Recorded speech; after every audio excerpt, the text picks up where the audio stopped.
Assalamualaikum 24 Januari 2024. Macam mana ni teman-teman? Kita nak tunggu 24 Februari 2024 kerana 24 tu hari bulan depan adalah hari US akan rampas duit Rusia sebanyak 300 bilion.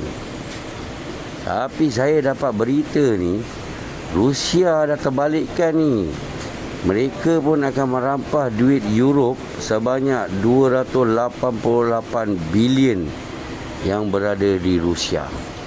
Kalau mereka merampas duit Rusia, Europe kena balik ni. Macam mana ni teman-teman? Aduh, tak dapat lah Atok nak bagi Ukraine duit banyak. Duit tu bukan nak diberi kepada Ukraine semua sekali tau. Duit tu mereka akan tempah senjata dekat US. Ini tujuan mereka. Bukan untuk dihantar ke Ukraine semua sekali, tidak. Lepas tu dah ada wura-wura sekarang dekat Jerman yang ada suara yang mengatakan nak Jerman keluar daripada EU. Nampak kehancuran EU, NATO semua akan hancur ni tak lama lagi. Semua akan hancur. Baik aku bina negara aku sendiri macam sebelum World War tu kan. Lagi bagus daripada aku share macam ni. Kehancuran EU, kehancuran NATO tak lama lagi.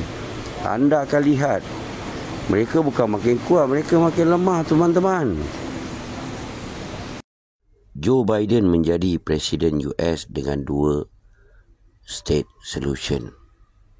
Sebagai Presiden US, dia nak membawa 2 state solution di Gaza dan Israel ini, di Palestin dan di Israel ini.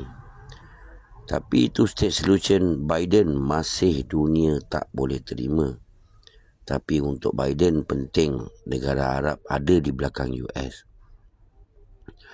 Dan seperti masa Presiden Barack Obama, Donald Trump, hubungan dengan Middle East adalah dalam keadaan yang baik.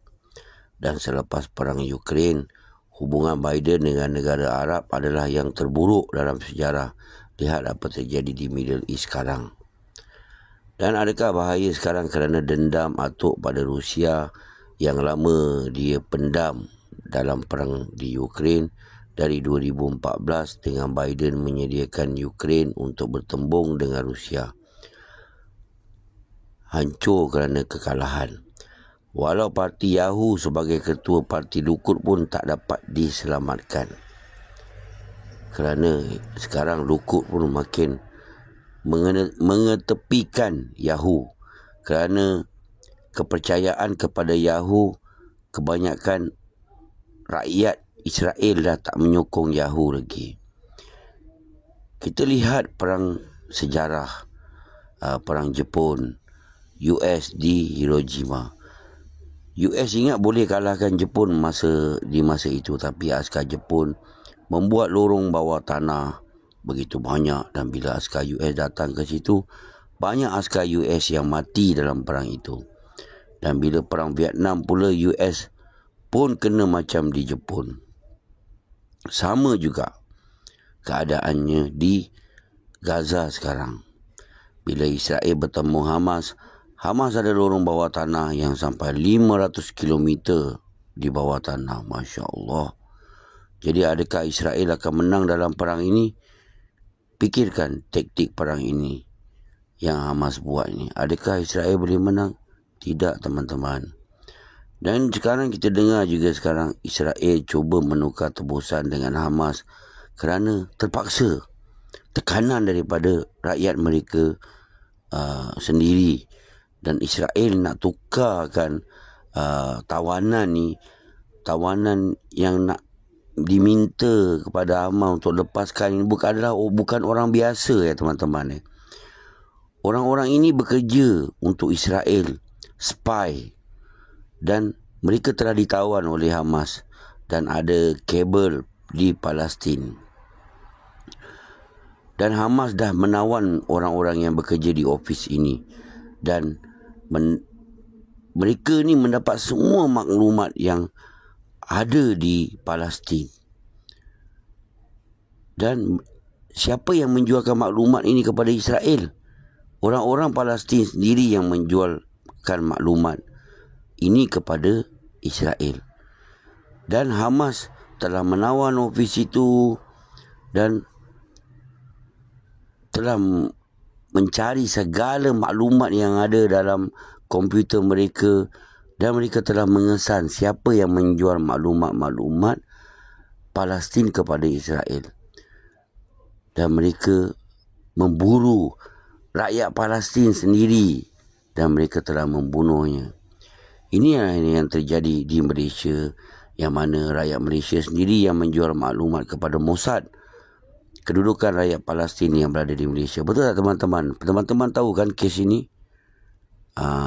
Beginilah cerita dia.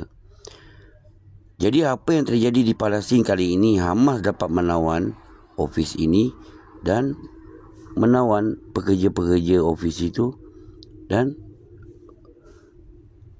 Israel betul-betul terdesak nakkan tawanan-tawanan ini. Jadi spy ini pun dah mati, ditawan dan dibunuh oleh Hamas. Sebab itu Hamas tak nak lepaskan tawanan kerana tawanan mereka bukan orang awam. Harap-harap teman faham penerangan saya.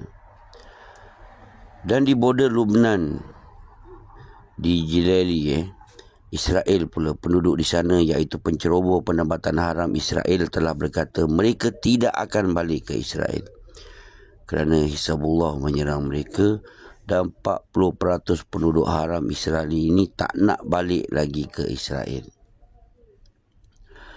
Dan dari info Israel sendiri, Rodan Misail berkata jet pejuang Rusia berlega-lega di Golan Heights, dan Rusia berkata mereka hanya nak memerhatikan border Israel dan Syria sahaja, kerana Rusia tak boleh terima apa yang Israel lakukan kepada Syria, kerana Syria adalah ally mereka.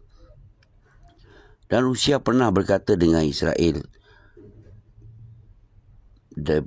pada 2018, Israel melakukan serangan terhadap Syria dan Syria telah menghidupkan pertahanan udaranya, dan kerana perkara ini Rusia kehilangan 16 askar mereka. Ini adalah perangkap yang Israel lakukan. Jadi Rusia belajar dari apa yang terjadi, sebab tu mereka sekarang mengambil keputusan menjaga border Syria di Golan Heights. Dan Rusia bukan hanya meletakkan jet pejuang mereka saja di Golan Heights, malah askar-askar mereka juga sudah berada di Golan Heights. Dan Menteri Luar Israel offer dengan Palestin dengan memberi rakyat Gaza satu pulau sebesar Singapura, dan Israel akan membina segala kelengkapan lapangan terbang, dan pulau ini hanya diberi 5 km saja laut dari pulau ini. Di hadapan pulau inilah dan rakyat Gaza boleh duduk di pulau ini dengan aman dan damai. Rakyat Gaza diarah pindah ke pulau itu. Baik kau hantar mereka ke Guantanamo Bay daripada kau buat macam ni. Mereka nak Gaza sebenarnya teman-teman. Ini adalah idea yang paling bodoh kita dengar untuk rakyat Gaza. Jadi Red Sea adalah milik Israel kalau Gaza mereka dapat. Dan berita mutakhir adalah Yahoo bersetuju 2 bulan pause perang.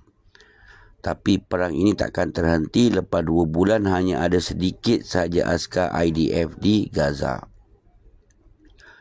Dan mungkin 2 bulan pause di sini kerana US perlukan banyak senjata untuk perang dengan Iran. Jadi mereka nak dunia lupakan Gaza buat sementara. Dan EU pula berkata nak teruskan plan two-state solution untuk Palestin. Ini kerana mereka nak dunia nampak mereka masih berhak berkata-kata dan mereka ada idea yang baik. Dan lepas itu, Joseph Borrell berkata EU akan menghantar kapal perang mereka ke Red Sea untuk membantu kapal Netherlands. Nampak teman-teman, perang yang akan bertukar arah ke Iran pula sekarang. Dan kita juga ada dapat maklumat yang Hamas tak bersetuju dengan pause ini. Hamas tak bersetuju. Hamas tahu taktik licik Yahoo dan US. Sebab tu mereka tak bersetuju dengan pause ini. Mereka nak hentikan perang ini. Sudah, apa lagi nak pause. Berhentikan terus. Habis cerita, keluar daripada Gaza. Betul tak? Jadi mereka nak pergi perang ke tempat kerana mereka tak cukup senjata, teman-teman. Mereka tak cukup senjata, sebab tu mereka berhentikan perang di Gaza. Mereka ke tempat lain.